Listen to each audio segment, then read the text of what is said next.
Before he was leading mosh pits and dominating the charts on MTV, Fred Durst was a regular kid hustling in the American South, even clocking in morning shifts at a Florida McDonald's. Born William Frederick Durst in August 1970, he grew up in Jacksonville, Florida, far from any future rock star glamour. His childhood was marked by bouts of bullying and being considered a weirdo for liking hip-hop and skateboarding.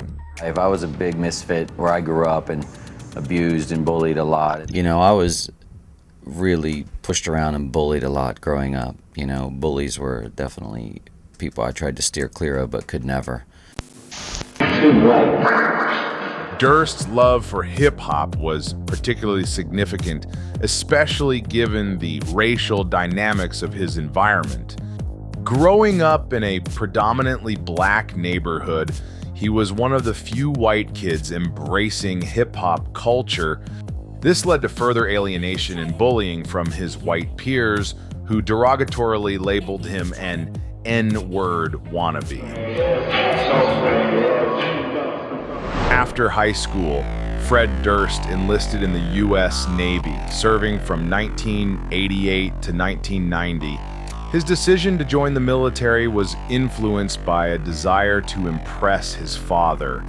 However, his naval career was cut short due to a medical discharge following a skateboarding accident in which he broke his hand.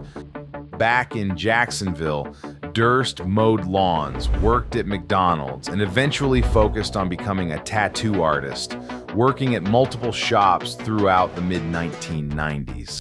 While inking bodies at local shops, he met some like-minded outcasts with musical instruments and a chip on their shoulder, and he got pulled into their orbit, eventually spending more time around Jacksonville musicians than customers. Eventually, he teamed up with Sam Rivers and John Otto, two local musicians who could jam like they were born in a garage, and started writing songs with them. He started picking everybody from these other bands. Okay. And I went to the drummer, John, was a percussionist at my school. So we know each other through that. And then Sam and John's families, they were those families that you grow up together and call each other cousins, even though you're not. Yeah. So it was that kind of a thing. Then Wes Borland landed like a UFO, a guitar alien with just enough madness to make this Frankenstein group click. Suddenly, it wasn't just noise, they were a band.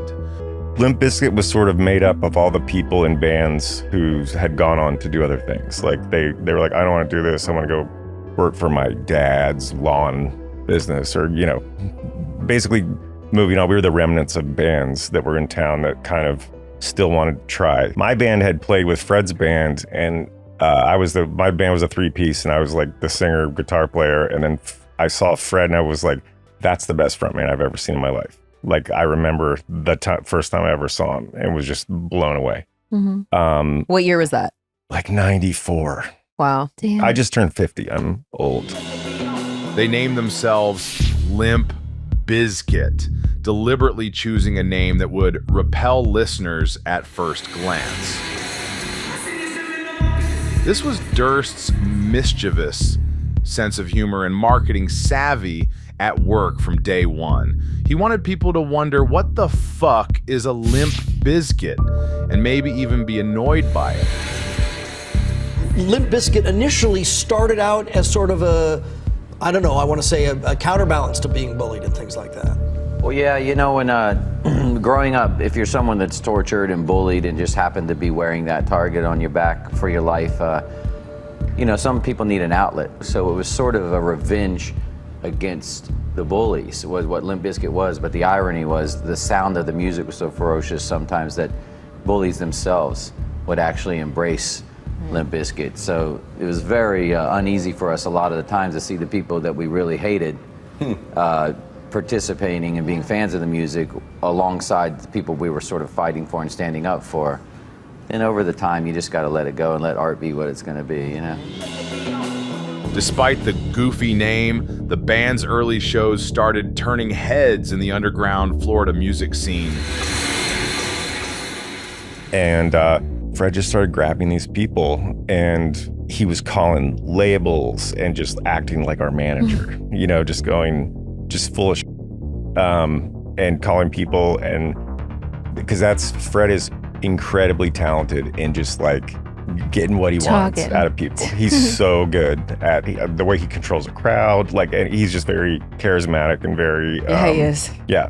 And he would do that. We would like fax the radio station. We would bother them all the time, and call. This is the days where you have to actually print out a bunch of flyers and go hand them out. So we were having shows and going to all the high schools and like hitting the high schools as they were coming out of school with flyering all the cars. Before that was just like an online thing. Now you can, you can just go, we have a show on my Instagram. Yeah. I know. But I put a hurting on my dad's printer. Just like, he would like everything would be gone out of it. It would just be exhausted. A turning point came when Korn came through town in 1995. Durst, who still did tattoos to pay the bills, leveraged his skills to bond with Korn's bassist Fieldy. According to the lore, he inked the guy for free. No cash, just one ask. Listen to my demo. That demo had early cuts like Counterfeit. Korn liked what they heard, and just like that, Limp Bizkit had cracked open a door. In a generous boost, Jonathan Davies invited the then unsigned Limp Bizkit to join them on tour as an opening act. I miss that about the 90s. Back in the 90s, the band camaraderie was way different. We all were brothers. We were all pushing each other on, hoping, stuff we did with Bizkit or Stain, and those bands, we were just like, it was a brotherhood. We helped these bands along, and it seems like it kind of got lost now these days. Thanks to Korn, suddenly Limp Bizkit not only had a bigger audience, but most importantly, had the right audience.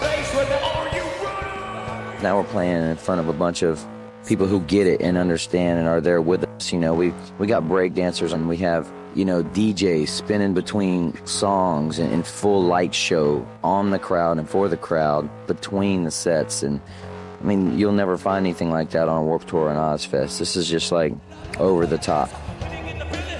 Their growing notoriety landed them a spot as a supporting act on House of Pain's final tour in 1996. It was loud, messy, and exactly their vibe. During the madness, they hit it off with DJ Lethal. Dude liked their energy. They liked his.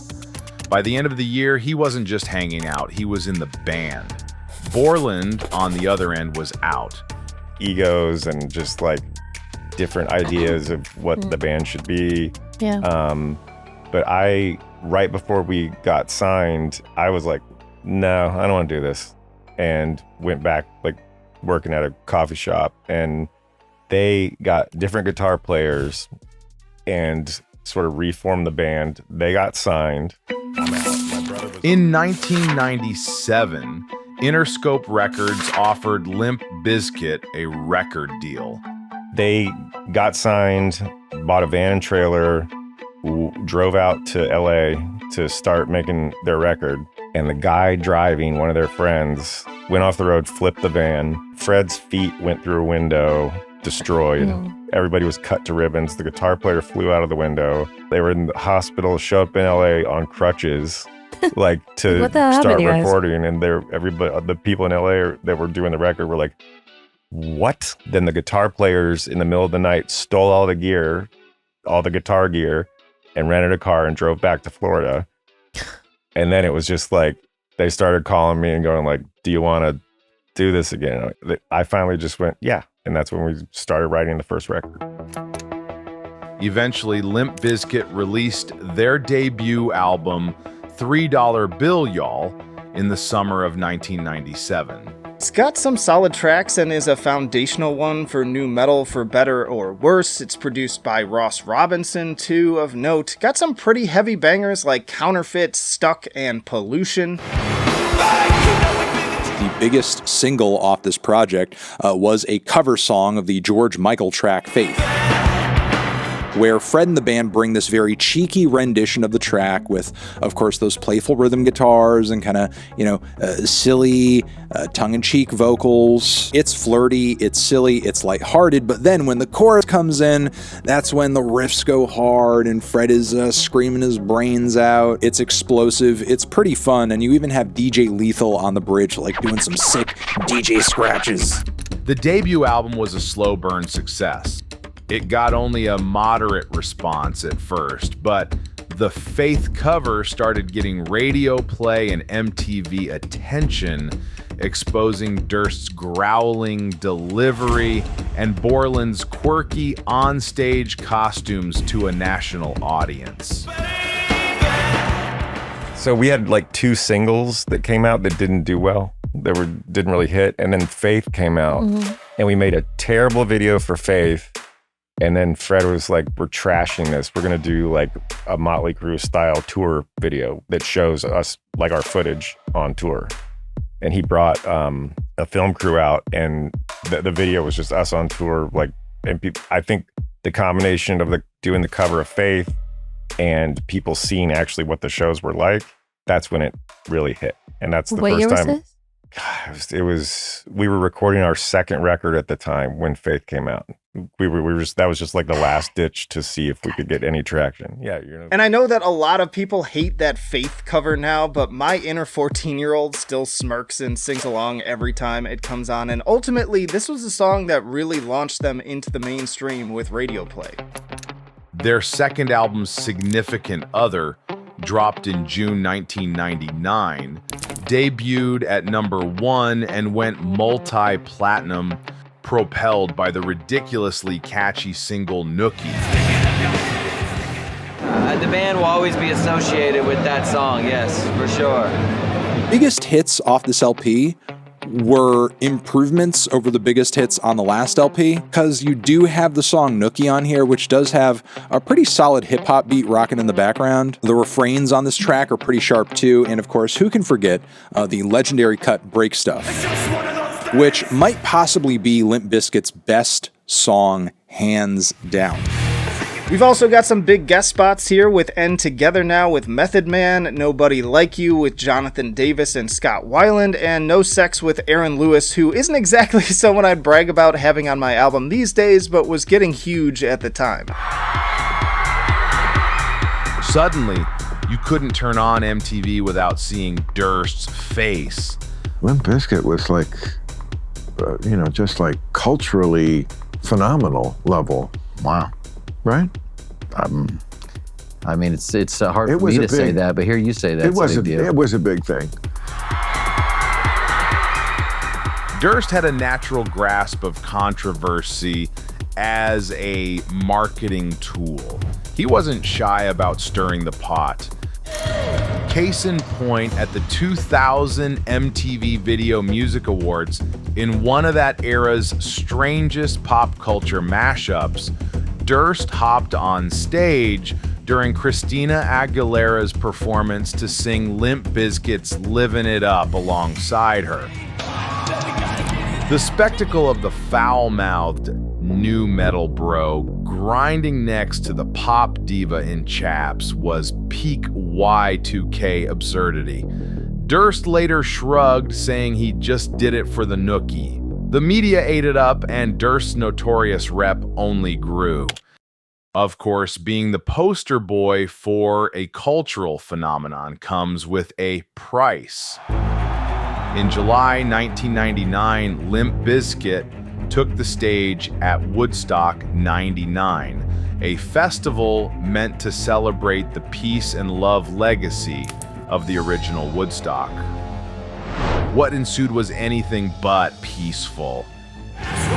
By the time Durst and company launched into their aggressive anthem, Break Stuff, the enormous crowd of hundreds of thousands had turned into a brutal sea of angst.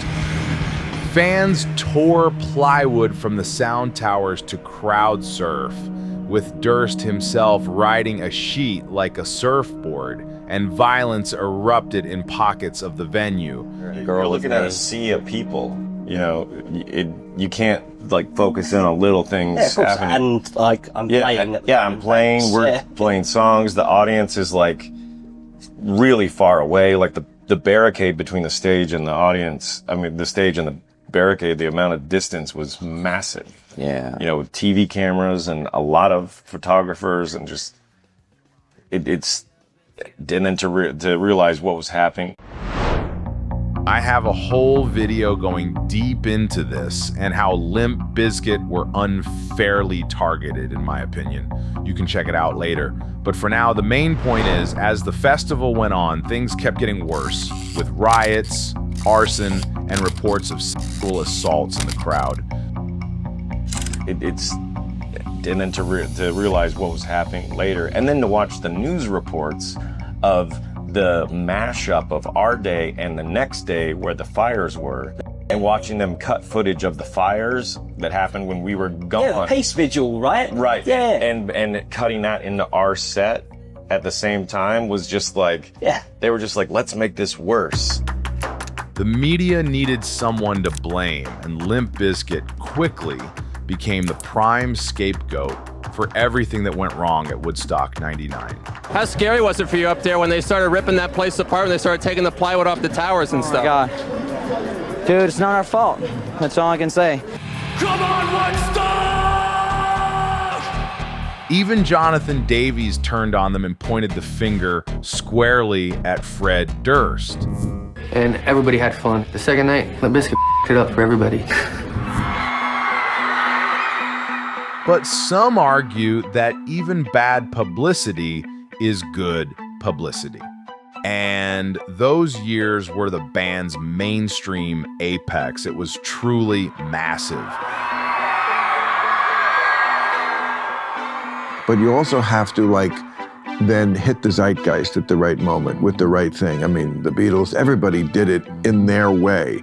And there was a feeling around that turn of the century time, and it was angsty, and it was you captured that kind of, I'm just pissed and I'm gonna break shit, and Limp Bizkit's third album, the cheekily titled Chocolate Starfish and the Hot Dog Flavored Water, dropped in October 2000 and sold a staggering 1 million copies in its first week.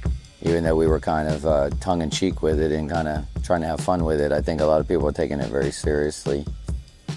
And so we were sort of surprised. We tried to put humor in a lot of our stuff, and we're not sure the humor translated well. I can't believe that this album is old enough to drink now. I was just starting high school when this dropped. Everyone I knew had it. It also hit #1 on Billboard 200 and sold over 1 million copies in its first week, which was the 4th highest first week debut that year, just behind, get this, the Marshall Mathers LP, NSYNC's No Strings Attached, and freaking Oops, I Did It Again, which just serves as a reminder of just how big these guys really were at the time. There are elements of My Way that I find to be legitimately fun, and Rollin' is also one of their more solid singles. And miraculously, the band was able to continue pushing, those hip-hop nods they were getting at the time, with a freaking feature from not just Method Man again, but also Redman and DMX on the remix of Rollin'. Also, Exhibit is on this record too. Exhibit! However, around 2001 and 2002, the cultural tide was turning. The new metal wave that Limp Bizkit rode to the top was starting to recede, replaced by a new crop of emo punk. Also, a tragic incident in early 2001 underscored the darker side of Bizkit's aggressive shows. A young girl was fatally injured in a crowd crush during the band's set at the Big Day Out Festival in Australia. We kept telling them every day, we're like, this is getting more and more dangerous. And they were like, we've had Rage Against the Machine. This is not a big deal. And we're like, our crowds are this is bad. It's getting worse every show. And then Sydney was so bad.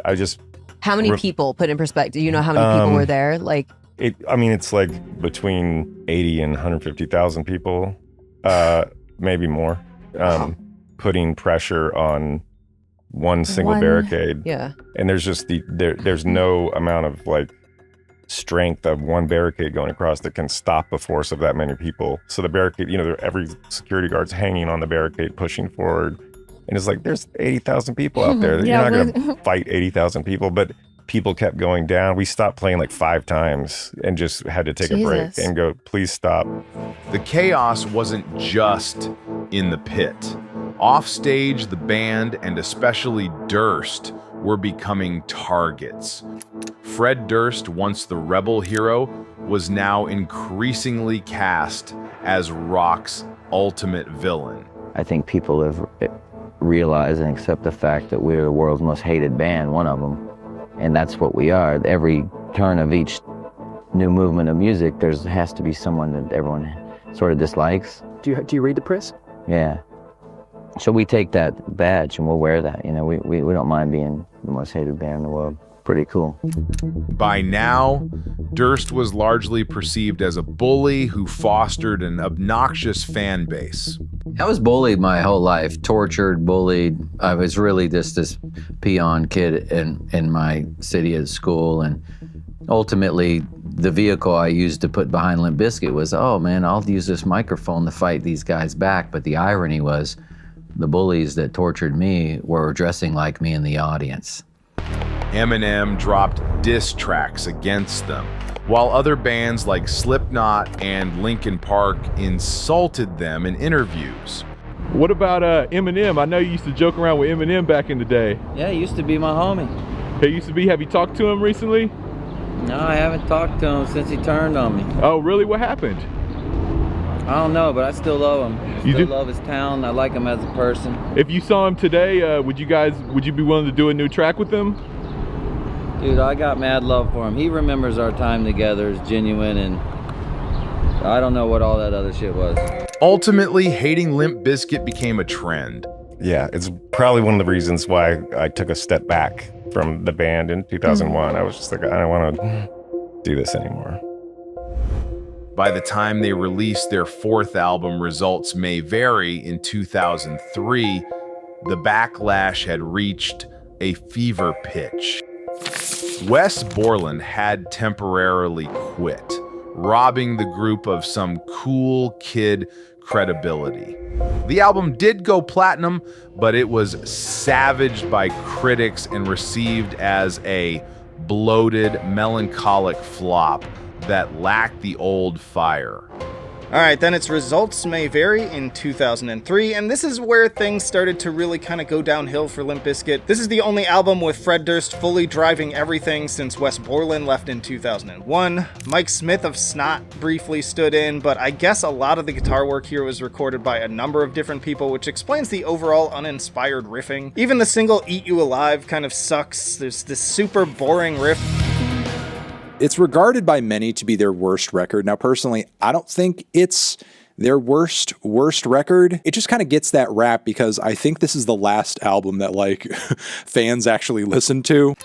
Now, I usually keep my personal opinions out of these videos and try to simply present facts. However, I must say that Results May Vary is a criminally underrated record, and I imagine part of the hate it gets is due to the fact that it isn't Chocolate Starfish Part 2. Shut the fuck up. Back the fuck up, motherfucker. In a self-aware nod to the hate, Durst almost titled the album Panty Sniffer or Bipolar, before settling on Results May Vary. Even he seemed to recognize the band's popularity was dissolving quick. I really feel like music is my religion, and it comes before everything else except for my family, which is first, but music is my religion, which is second, and above everything. And if something is getting in the way of it happening, you gotta cut it away. You gotta cut it away like a cancer.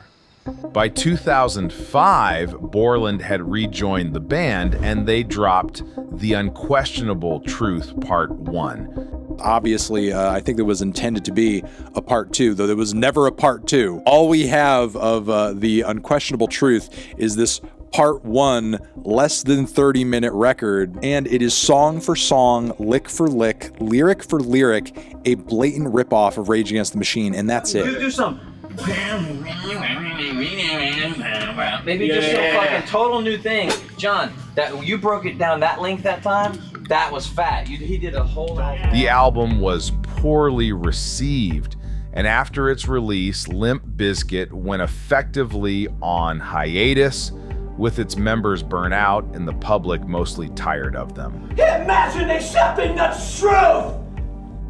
After dominating the charts, Durst was finding out how fickle fame can be. He had become a meme and a cultural punchline.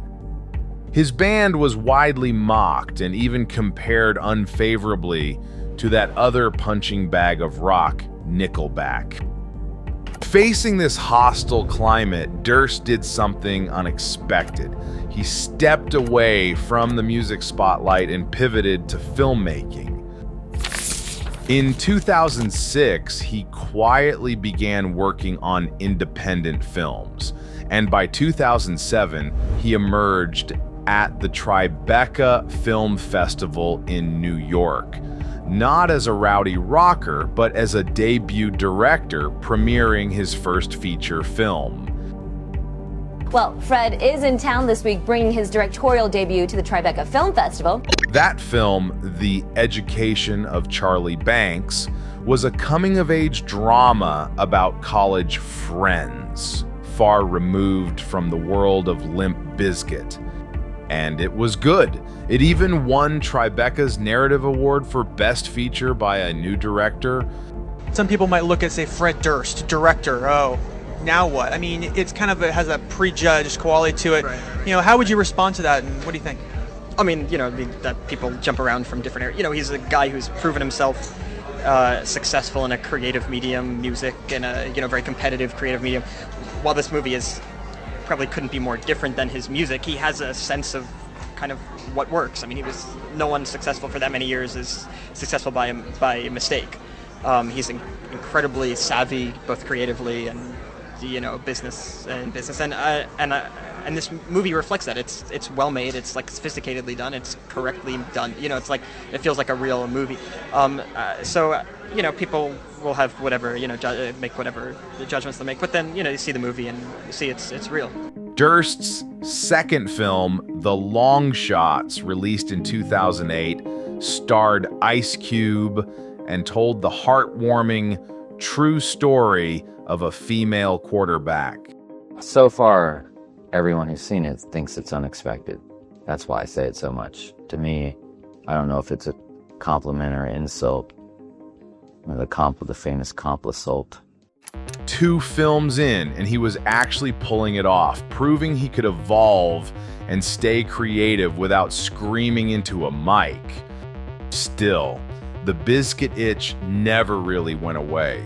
In 2009, the full original crew reunited, and in 2011, they dropped Gold Cobra, mostly for the diehards fans. Durst, now in his 40s, didn't need TRL anymore. He'd already made his dent. Going pretty strong, man. What about putting a tour back together for the fans? Something new. I mean, we tour all the time. We just don't tour in the States that much. Oh, really?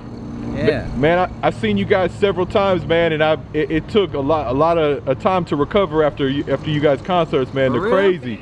Out of control. Dope, man. Out of control, man. They gigged through the 2000s, 10s, mostly in Europe, and naturally became elder statesmen of a scene that had vanished. And a funny thing happened. What was uncool eventually became cool again. Soon, a new generation, raised on internet memes and 2000s nostalgia, began reassessing Limp Bizkit. The Netflix and HBO documentaries revisiting Woodstock 99, released in 2021, cast Durst not simply as a villain, but as one character in a larger fiasco of greed and poor planning, a bit of vindication for Fred's scapegoat argument. But nothing signaled Limp Bizkit's semi-ironic renaissance, more than their appearance at Lollapalooza in July 2021. When the band hit the stage, viewers were shocked by Durst's new look. He strolled out with a fluffy gray wig, a handlebar mustache, and aviator shades, looking like someone's oddball uncle who got lost on the way to the golf course. The Lolla stunt coincided with Limp Bizkit releasing a tongue-in-cheek new album titled Still Sucks on Halloween 2021. Rather than a grand comeback, it felt like a lighthearted victory lap for a band that knew it had nothing left to prove. There are actually some kind of fun songs on here. Dad Vibes is corny but pretty infectious, and then there are a few straight bangers that I want to add to my playlist, like Out of Style, Dirty Rotten Biscuit, and my personal favorite Turn It Up Bitch with its A Tribe Called Quest-sounding stand-up bass. It was as if after years of being a cultural punching bag, Fred Durst was completely in on the joke about himself, and by embracing it, he neutralized a lot of the hate. You might not know this, but we are Limp Bizkit. Suddenly, a wave of think pieces appeared reevaluating Limp Bizkit's legacy, asking whether they'd been unfairly maligned all along. At 54, Fred Durst today is a far cry from the guy swinging his mic and hollering about breaking stuff on MTV. He's a father, a filmmaker, and a musician who picks his spots. I was wondering, do you still own the original red backwards fitted hat? Like the original one that you started the trend with? I do. Do you? Yeah. Yeah, you ever wear it out nowadays? No, it's too small. It shrunk. It's shrunk on you, huh? It shrunk and it smells like old skateboard knee pads. Yet his impact on late 90s and early 2000s pop culture is undeniable. Durst's journey from working a fast food counter to commanding the world's biggest stages on MTV, and then navigating the whiplash from icon to outcast to cult hero, is one of modern music's wildest rides. It's a tale of hype and backlash, fame and infamy, the story of a man who epitomized his era's excesses and then outlived them. He wasn't the greatest singer or rapper, and he pissed off plenty of people, yet he had an uncanny knack for staying relevant one way or another. Perhaps that irreverent resilience is his real legacy. Love him or hate him, and most have done one or the other, Fred Durst became a symbol of a moment in time, a symbol that we're still talking about decades later. I mean, say what you want, but that's pretty impressive for a guy who did it all for the nookie.